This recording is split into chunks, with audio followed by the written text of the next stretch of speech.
It's 2022, August, and I'm in my college program taking some classes. So as I'm sitting down in my dorm room, it's pretty small and I'm in a single. So I'm sitting down in my chair and I'm doing some math. As I'm working on the math, I'm like, oh my God, this just sucks.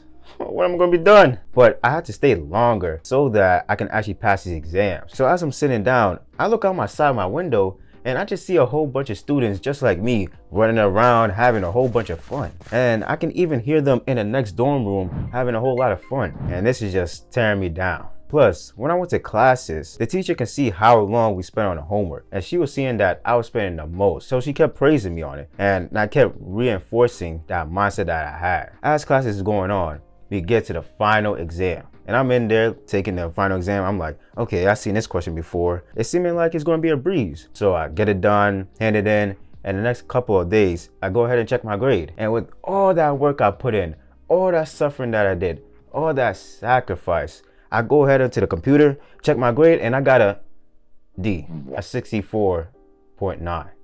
What happened? I put in this whole lot of work. Why? How did I get a D? And it was all because of the way I was going about studying. I was wasting time. And I would have got a better grade if I utilized these 3 principles I'll be sharing with you. So number 1, the 80-20 rule. The 80-20 rule is where you do 20% of the work and get 80% of the results. This applies to everything in life. So for example, when you want to pass an exam, how you gonna go about passing an exam? You're gonna go to study and you're gonna use the notes you got from class and go test yourself. When you go and study, how are you gonna be studying? Are you just gonna be rereading your notes, highlighting, all that? Or are you gonna be testing yourself, actually doing what you're gonna be doing on the exam? Because on the exam, are you gonna be highlighting and underlining stuff? No, you're gonna be answering the questions. So it's important for you to do the same thing during the practice. Another example, the gym. You see, with the gym, you could do a whole lot of exercises, right? You can stay there for 2, 3, 4 hours. You probably think that, oh, you're getting bigger and stuff. You can do the same thing in even less time,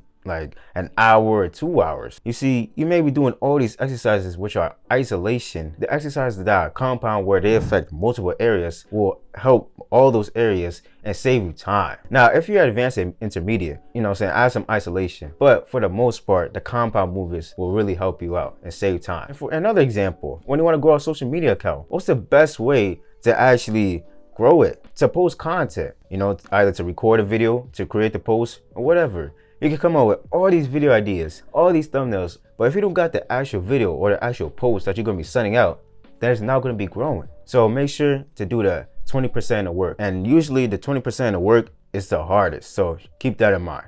And don't duck the smoke. Principle number 2, deep work. Deep work is where you do the one task and you do nothing else for a period of time. And you just focus on it only. What a lot of students do is that they have a whole bunch of distractions around them. They have their phone, 50 tabs, a whole lot of distractions over here, over there. They have a whole lot of distractions distracted them from actually getting to the work. And then they switch tabs and whatever. It breaks their flow. So it's important for you to apply deep work. And to apply deep work, what you want to do is clean your environment. Either, remove all this extra stuff or go to the library. And then set up the stuff that you're going to be actually using. So if you need a textbook, your pen, your paper, your laptop, make sure that you have it right in front of you and nothing else. You want to make sure that on your computer, if you're going to be using it, make sure you don't have a whole bunch of junk on there or stuff that you want to do later. You highlight on it, create a group, add those tabs to the group, and then you hide it. So that if you want to go watch a movie or YouTube later, you don't have to worry about being distracted during your deep work task. You want to make sure that you get yourself some water.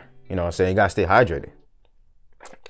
That's some good shit right there. I ain't gonna lie, I needed that. You want to make sure that you time yourself. Now, if you're used to distractions, do not set a timer for straight 4 hours. Like, that's not gonna work. What you wanna do is you wanna start small. So don't let your ego get in the way. 30 minutes, 45 minutes, an hour, or an hour 15. Just start off with that, and you will see that you're actually getting your work done much more efficiently. So go ahead and start at 30, 45, and just focus for that prolonged amount of time. Now, you're not gonna do any of this work if you don't apply this 3rd principle. And the 3rd principle is how to beat procrastination. Now, procrastination is caused by 2 things, fear and uncertainty. You're afraid that the thing that you're gonna do is gonna bring you some type of harm. So say you're chilling in your room, right? You're watching Netflix and you know you gotta study for that exam that's coming up, but you're not doing it because in the back of your mind, you're afraid that when you go ahead and do the session, you're gonna be suffering, it's gonna be stressful and all that, and you're not even sure what the main problem is gonna be. And it's all caused by this one thing.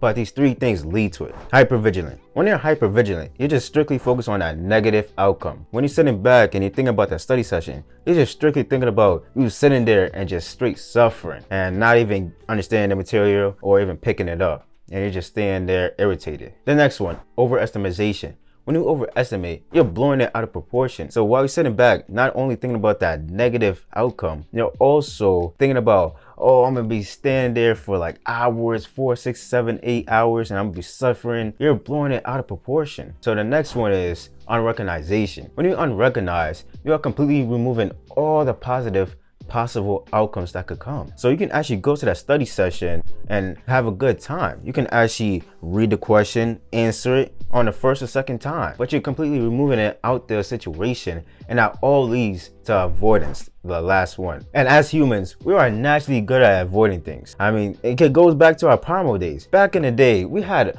all these beasts around us, you know, a lion, 10,000 feet dinosaur. What can we do? So over time, you know, as we evolved, we've just been really good at avoiding things. Now that hurts us today because, you know, these things ain't gonna kill us, but we think it is because we're uncertain about what's gonna happen. So it's best to recognize the problem at first. When you recognize the problem, you're 90% there to actually defeating it. So all you gotta do is apply some actions. And one action that you can do is the 5-minute rule. The 5-minute rule is where you promise yourself that you're gonna do the task for only 5 minutes, and that's all. Now, more times out of 10, you're actually gonna wanna do it more. So when you go ahead and do it, you're gonna realize that, oh, it's not that bad. And you might even get into the flow. Now, one thing you wanna keep in mind is you don't wanna continue if you don't feel like doing it, because you're gonna break that promise with yourself that you made. So the next time you procrastinate, you're gonna be sitting back like, okay, let me use the 5-minute rule. But subconsciously,